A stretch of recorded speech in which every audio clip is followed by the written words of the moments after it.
जब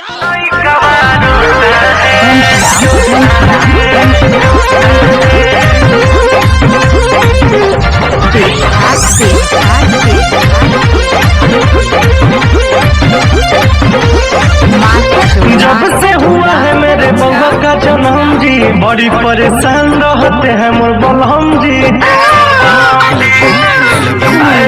जब से हुआ है मेरे बउआ का जन्म जी, बड़ी परेशान रहते हैं मोर बलहम जी। दिन भर ठीक से खेलता कूदता करके दूधवा सोता है।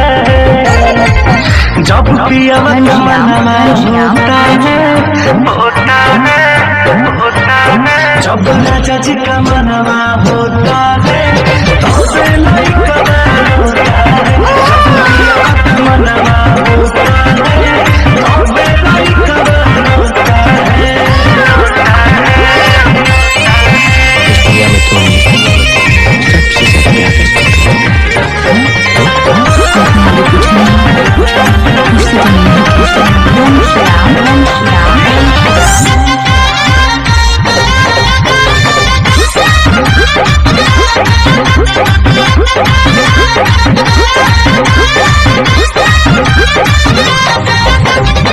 रात में नहीं सोता है बबुआ, कहता है पापा पापा जी। मेरे मर्द का गुस्सा में और भी होता है ये जापा जी। रात में नहीं सोता है बबुआ, कहता है पापा पापा जी। मेरे मर्द का गुस्सा में और भी होता है ये जापा जी। गुस्सा से अखियां दिखाते हैं सैया तो मम्मी मम्मी को के टोता है। जब पिया का मनवा होता है जब राजा जी का मनवा होता है तब लइका होता है। जब पिया का मनवा होता है तब लइका होता है।